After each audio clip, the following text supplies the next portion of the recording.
عامر بن سعد بن ابی وقاص اپنے والد سے روایت کرتے ہیں، نبی صلی اللہ علیہ وسلم نے فرمایا، جو شخص صبح کو اجوا کھجور کے ساتھ دانے کھا لے اسے اس دن کوئی زہر یا جادو نقصان نہیں دے گا۔ سنن ابو داود حدیث نمبر 3876۔ حضرت عبداللہ بن مسعود رضی اللہ تعالیٰ عنہ کہتے ہیں، میں نے رسول اللہ صلی اللہ علیہ وسلم کو فرماتے ہوئے سنا، دم جھاڑ گنڈے من کے اور جادو کی چیزیں یا تحریریں شرک ہیں۔ ان کی اہلیہ نے کہا، آپ یہ کیوں کر کہتے ہیں؟ اللہ کی قسم، میری آنکھ درد کی وجہ سے گویا نکلی جاتی تھی تو میں فلاں یہودی کے پاس جاتی اور وہ مجھے دم کرتا تھا، جب وہ دم کرتا تو میرا درد رک جاتا تھا۔ حضرت عبداللہ رضی اللہ عنہ نے کہا، یہ شیطان کی کارستانی ہوتی تھی، وہ تیری آنکھ میں اپنی انگلی مارتا تھا تو جب وہ یہودی دم کرتا تو شیطان باز آ جاتا تھا، حالانکہ تجھے یہی کچھ کہنا کافی تھا جیسے کہ رسول اللہ صلی اللہ علیہ وسلم کہا کرتے تھے، اذهب البأس رب الناس اشفی انت شافی لا شفاء الا شفاؤک شفاء لا یغادر سقما۔ اے لوگوں کے رب، دکھ دور کر دے، شفا عنایت فرما، تو ہی شفا دینے والا ہے، تیری شفا کے سوا کہیں کوئی شفا نہیں، ایسی شفا عنایت فرما جو کوئی دکھ باقی نہ رہنے دے۔ سنن ابو داود حدیث نمبر 3883۔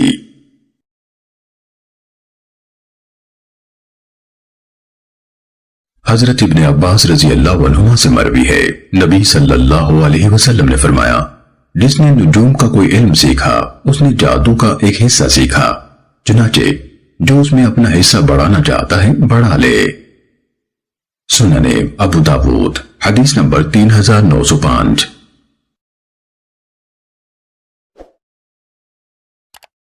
عیسیٰ بن یونس نے خبر دی، انہیں ہشام نے، انہیں ان کے والد عروہ نے، اور ان سے حضرت عائشہ رضی اللہ عنہا نے بیان کیا کہ نبی کریم صلی اللہ علیہ وسلم پر جب آپ صلی اللہ علیہ وسلم حدیبیہ سے لوٹے تھے جادو ہوا تھا۔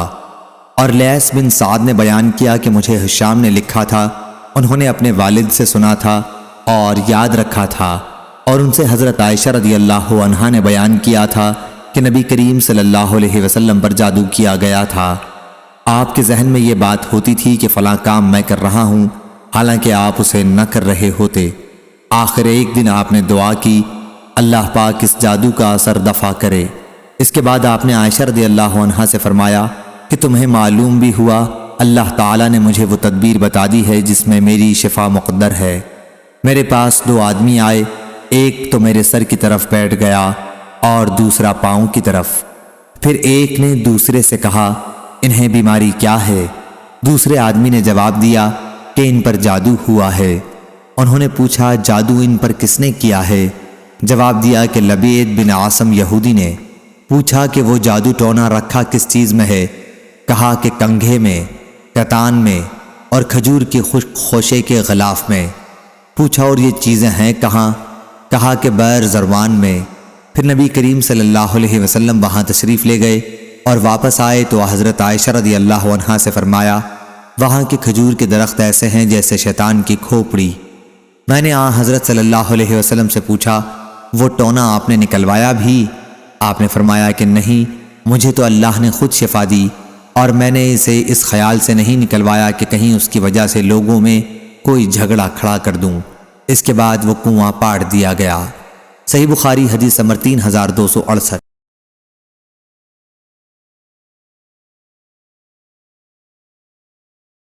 صفوان بن اسال رضی اللہ عنہ سے روایت ہے کہ یہود میں سے ایک یہودی نے دوسرے یہودی سے کہا، اس نبی کے پاس مجھے لے چلو، ہم چل کر ان سے کچھ پوچھتے ہیں۔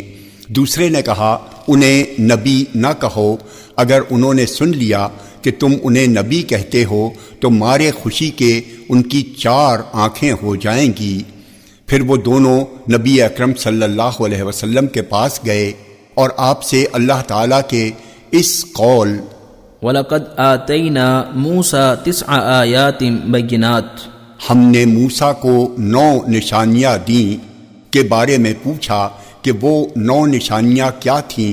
رسول اللہ صلی اللہ علیہ وسلم نے فرمایا، اللہ کے ساتھ کسی کو شریک نہ ٹھہراؤ، زنا نہ کرو، ناحق کسی شخص کا قتل نہ کرو، چوری نہ کرو، جادو نہ کرو، کسی بے گناہ شخص کو مجرم بنا کر بادشاہ کے سامنے نہ لے جاؤ کہ وہ اسے قتل کر دے، سود نہ کھاؤ، کسی پاک دامن عورت پر زنا کی تہمت نہ لگاؤ، دشمن کی طرف بڑھتے ہوئے بڑے لشکر سے نکل کر نہ بھاگو۔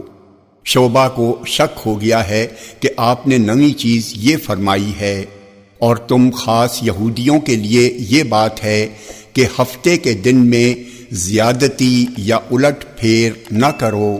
یہ جواب سن کر ان دونوں نے آپ کے ہاتھ پیر چومے اور کہا، ہم گواہی دیتے ہیں کہ آپ اللہ کے نبی ہیں۔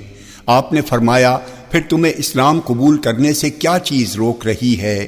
دونوں نے جواب دیا، داؤد علیہ السلام نے دعا کی تھی کہ ان کی اولاد میں ہمیشہ کوئی نہ کوئی نبی ہوگا، اور آپ ان کی ذریت میں سے نہیں ہیں۔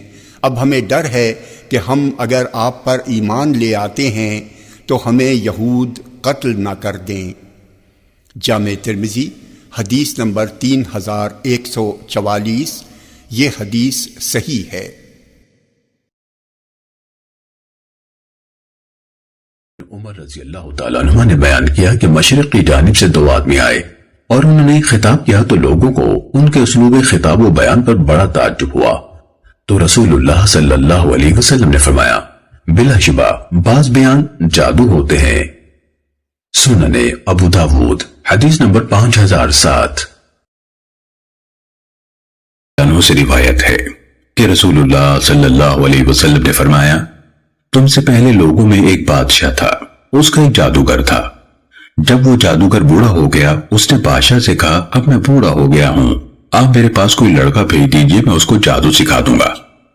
چنانچہ اس نے اس کے پاس ایک لڑکا بھیج دیا، وہ اسے سکھانے لگا۔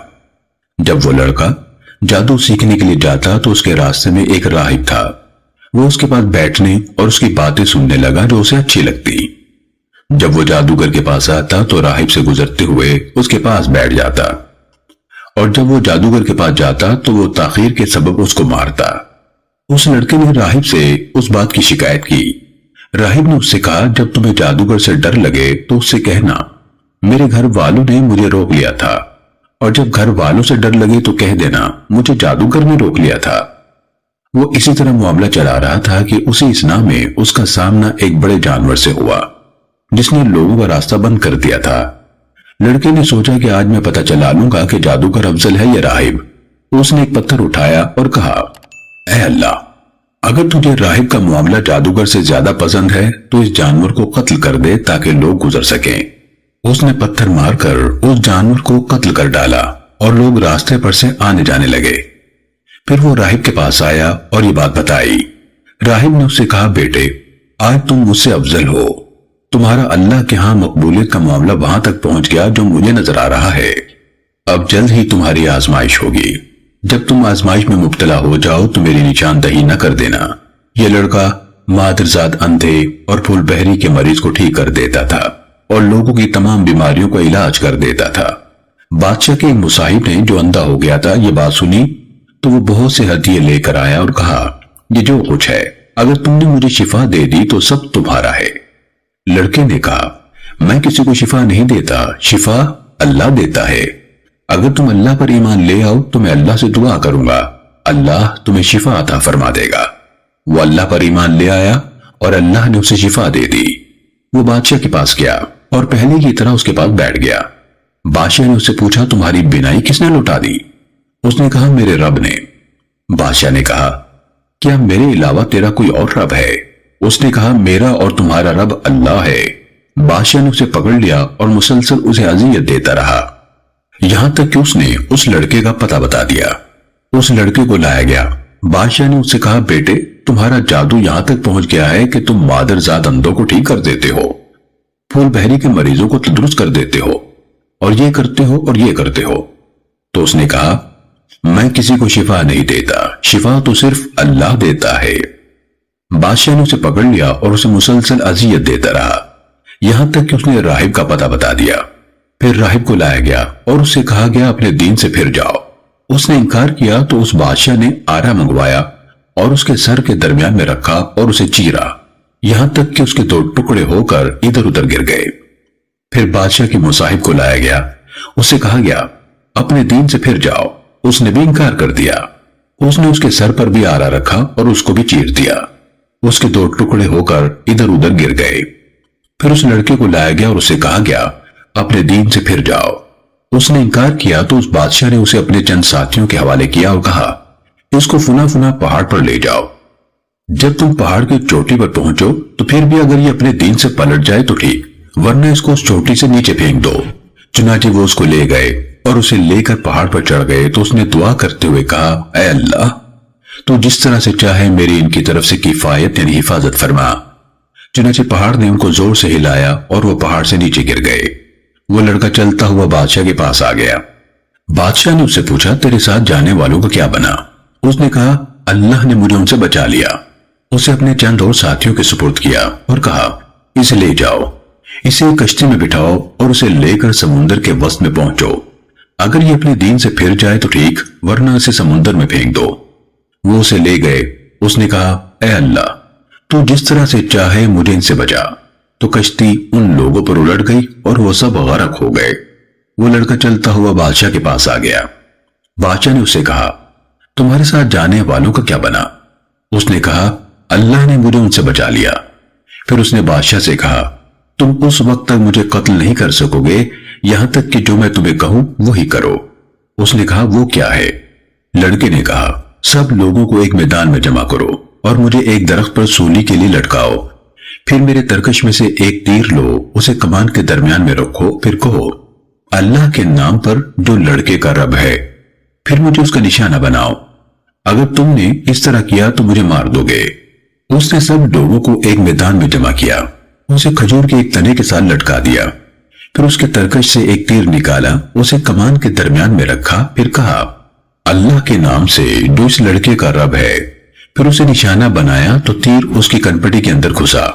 لڑکے نے اپنا ہاتھ اپنی کنپٹی پر تیر لگنے کی جگہ رکھا اور جاں باختہ ہو گیا۔ اس پر سب لوگ کہہ اٹھے ہم اس لڑکے کے رب پر ایمان لائے، ہم لڑکے کے رب پر ایمان لائے، ہم لڑکے کے رب پر ایمان لائے۔ بادشاہ کے پاس آ کر کہا گیا جس بات سے تم ڈرتے تھے اسے دیکھ لیا؟ اللہ کی قسم تمہارا ڈر حقیقت بن کر تم پر آن پڑا، لوگوں نے ایمان قبول کر لیا۔ بادشاہ نے راستوں کے سروں پر خندقوں کی کھدائی کا حکم دیا تو وہ کھود دی گئیں، ان میں آگ بھڑکا دی گئی۔ اس بادشاہ نے کہا جو اپنے دین سے نہ پھرے اسے ان میں جلا ڈالو، یا اس ایمان لانے والے سے کہا جاتا اس کے اندر گھسو تو وہ ایسا کر گزرتے۔ یہاں تک کہ ایک عورت آئی، اس کے ساتھ اس کا ایک بچہ بھی تھا، اس نے اس میں گرنے سے تردد کیا تو اس بچے نے اس سے کہا میری ماں صبر اختیار کر، تو یقیناً حق پر ہے۔ صحیح مسلم حدیث نمبر 7000